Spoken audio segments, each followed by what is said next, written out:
With Yumir Marshall deciding to fully transition to the professional ranks after his stint at the Tokyo Olympics, many are wondering if his teammates on the national team will follow suit.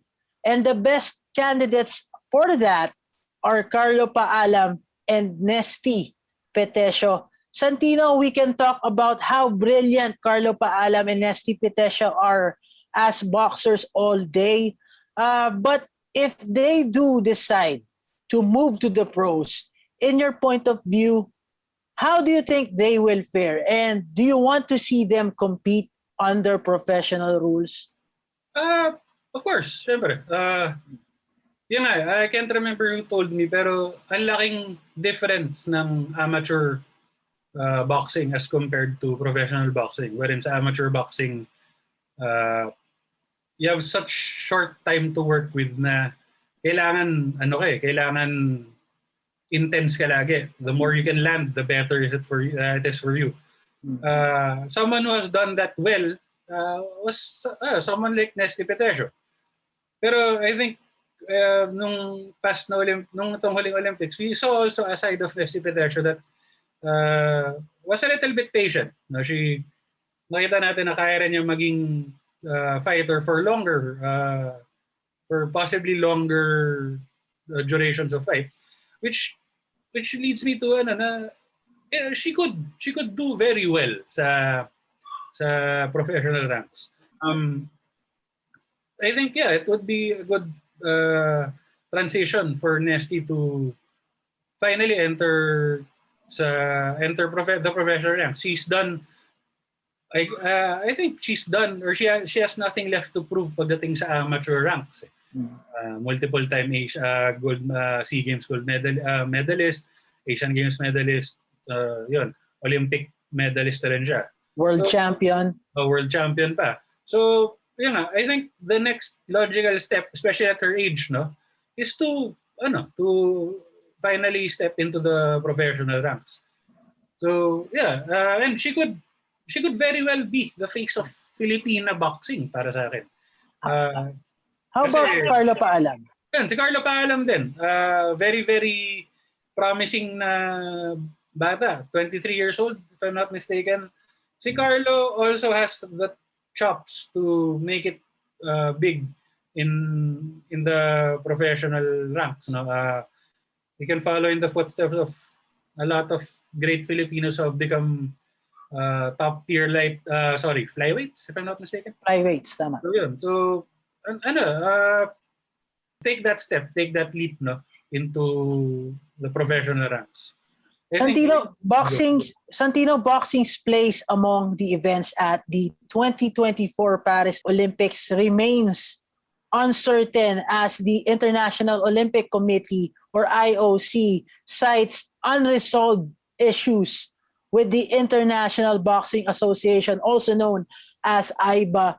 As we all know, Santino, the IOC put up a task force to oversee and supervise the boxing competitions in Tokyo most recently. And with the issue between the IOC and IBA, it begs the question, what will happen to our Filipino boxers in the Olympics? Kasi Santino, to many, there is still an unfinished business because the Olympic gold in boxing remains elusive and we're that close to finally getting it.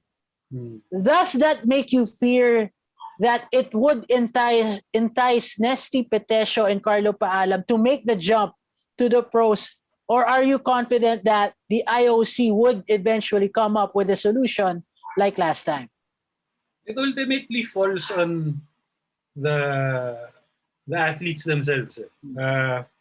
For someone like Nesty, like I said, at 29 years old, ano ba talaga gusto nilang ma-accomplish na goal?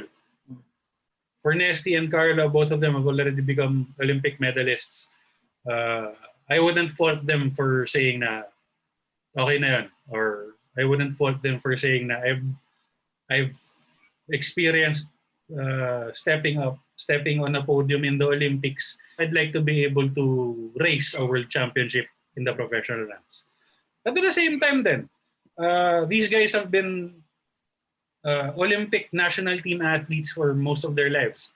And I'm sure as much glory as they've brought the Philippines, para lang finally masabi nila na na-accomplish nila lahat ng gusto nilang magawa sa amateurs is makapag-uwi sila ng gold medal. And then that's also an option. And well, it's true na they'd be a little older.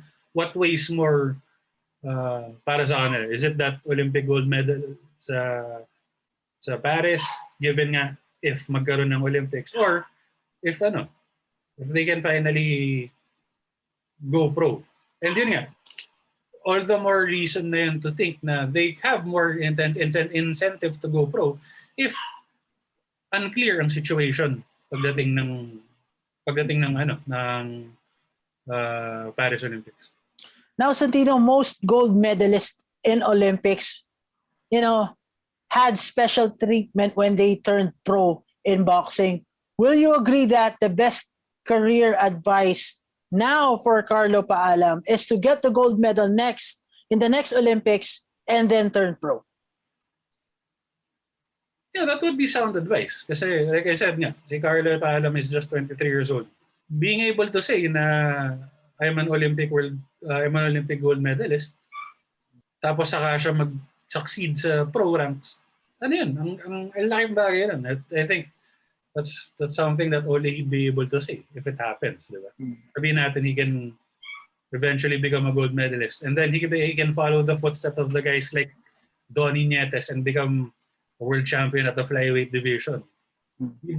He'd arguably etch a place in the Mount Rushmore of Philippine boxing, ba? Sorry, di ba?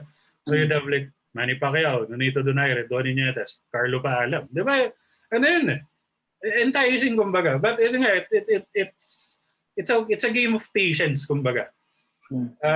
It's easy for example ako, nakapag-Olympics na ako. Okay, I'm so close to becoming a gold medalist. I'm sure andyan yung kate na siya. Andun na eh. Onti na lang eh. Siguro kung pinagigihan ko pa na onti, malamang nakuha ko yun.